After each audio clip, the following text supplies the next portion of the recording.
billionaires are currently at war. They're shooting economic weapons at the hordes.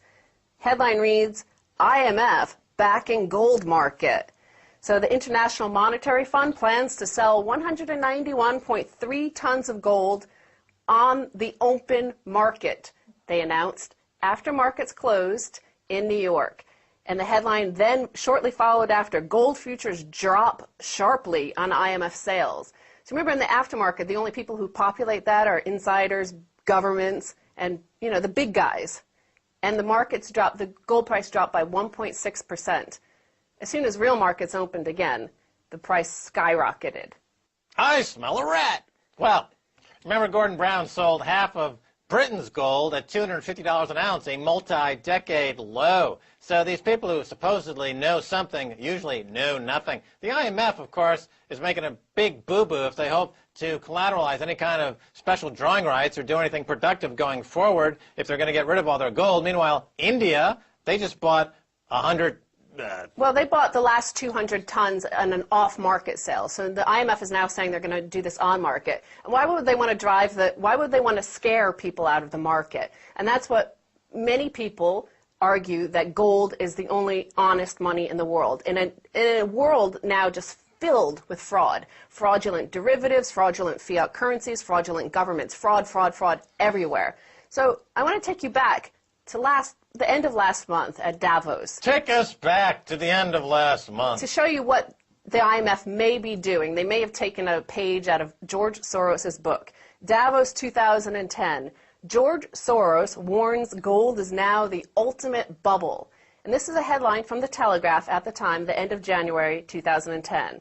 Gold is now the ultimate bubble, billionaire investor George Soros has declared, sparking fears that prices for precious metal may soon suffer a tumble.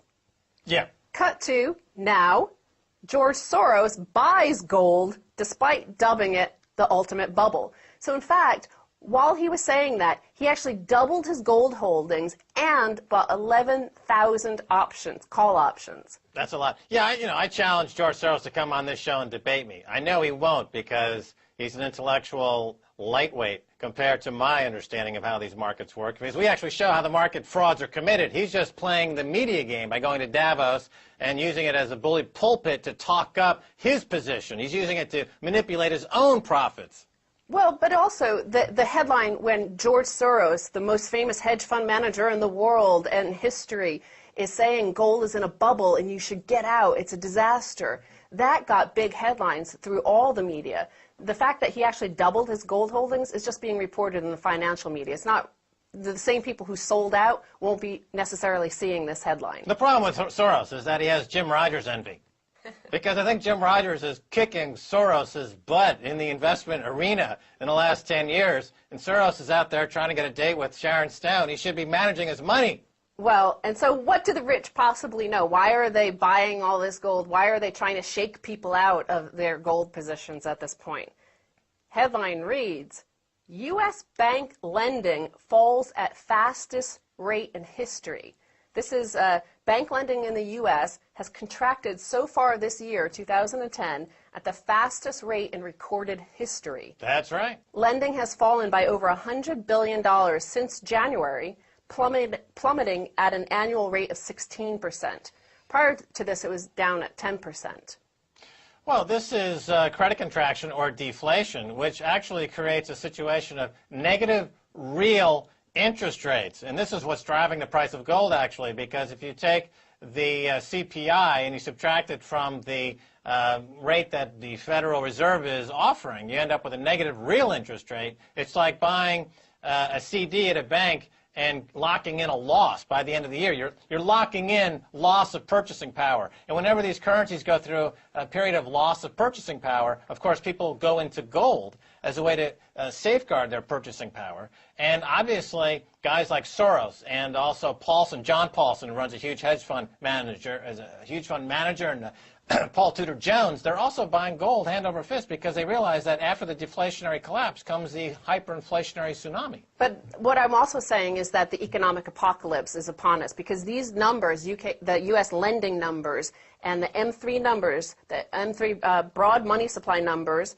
has contracted at a rate of 5.6% in the last 3 months. And this signals future deflation. So if you think it's already bad now, today, it's going to get worse. And this is what the insiders, the happy conspiracy insiders, the very wealthy, know about. And that causes chaos. Next headline, credit markets flash, hottest warning signal since crisis. So European credit markets are flashing the most serious warnings as the cost of borrowing, the cost of insuring bonds has jumped severely since 2009. Right. So the global deflationary collapse is affecting all these economies. And why? Because all these banks and all these economies bought the same so-called insurance products from the same banks on Wall Street, Goldman, JP Morgan, that they thought were going to protect them against a downturn. But it turns out, just like in '87, when I was working on Wall Street, we sold a lot of what was called portfolio insurance, which, of course, did nothing in the '87 crash. So now you've got a deflationary global crash. All the so-called insurance that was sold, peddled by these snake oil salesmen on Wall Street, has proven to be completely worthless. But it's also a case of the article is pointing out that the bond vigilantes are back, and the bond vigilantes are attacking these countries across the European Union. But as we know, and as we've covered, and our Russia Today has covered, it's these products sold to Greece, which all this turmoil is being caused by, were fraudulent. You know, Goldman Sachs sold them these fictional exchange rate credit default swaps, currency swaps, and now everybody is worried that they're all fictional across the entire European Union. Well, bond vigilantes meet gold vigilantes. Ouch! Ouch! You're hurting me! Ouch! The gold vigilantes are beating up the bond vigilantes! Ouch! Ouch! Look, the bond vigilantes are getting slaughtered by the gold vigilantes! Well, so as we have all this turmoil happening in the lending and credit markets and sort of manipulation seemingly going on in the gold market, now we turn to the hordes that those billionaires are ready to gun down. Rich people still have jobs, poor people don't, according to this headline. So a recent study is out, and it shows that the very bottom of the labor pool, the very bottom percentile, those earning less than $12,500 a year, so the people on minimum wage, they are experiencing depression-era level of unemployment. They're at 30.8% in the fourth quarter of 2009, while the top percentile, those earning over $140,000 a year, they're experiencing full employment levels of 3%. Well, you know, during the feudal period before the Age of Reason, this is the kind of economic model we saw. It's called feudalism. Then you had the revolutions of the 18th century, which brought about this whole new model of so-called capitalism, but that's been repealed now due to fraud on Wall Street. That's exactly right. But also the authors of the study say that the middle classes, all the middle incomes, have, you know, the numbers suggest they're suffering a deep recession. But the very top, you know, anybody earning over $100,000, basically there's no unemployment there. So it also puts lie to the notion that there's trickle down, because there's clearly no trickle down. It looks very much, if you look at this pyramid, like a trickle up pyramid Ponzi scheme.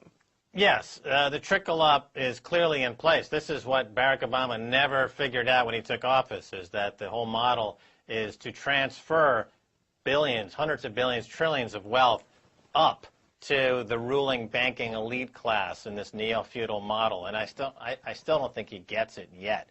Well, I think probably because everybody in Washington, anybody who's working, anybody on Wall Street, all of his friends, all of his lawyers, there's full employment there. So unless you go out and see somebody earning $12,500 a year, or if you're earning $20,000 a year, the unemployment levels are 19.1% according to the study. So unless you meet those people, you're not going to see that there's actual real very, very bad suffering. And this includes income from unemployment and sort of welfare checks.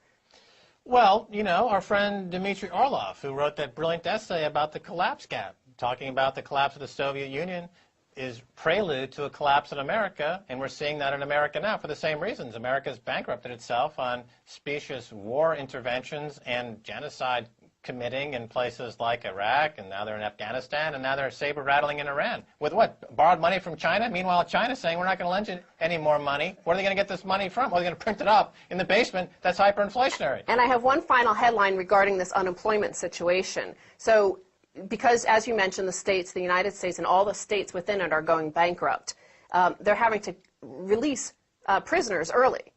But, unable to get jobs, freed inmates return to jail. So recidivism rates are likely to rise as jobless rate for ex-cons may be 60%. So they're being released from prison because the states can't afford to keep them in prison anymore. And yet they go out into an economy which is in a Depression-era situation. So they're committing crimes to go back into prison so at least they have some meals. Well, remember, Stacey Herbert, the reason the terrorists attack is because they hate our freedoms. Apparently. But so they point out that 1 in every 31 Americans were on probation, in prison, or on parole in 2008. Not much freedom there.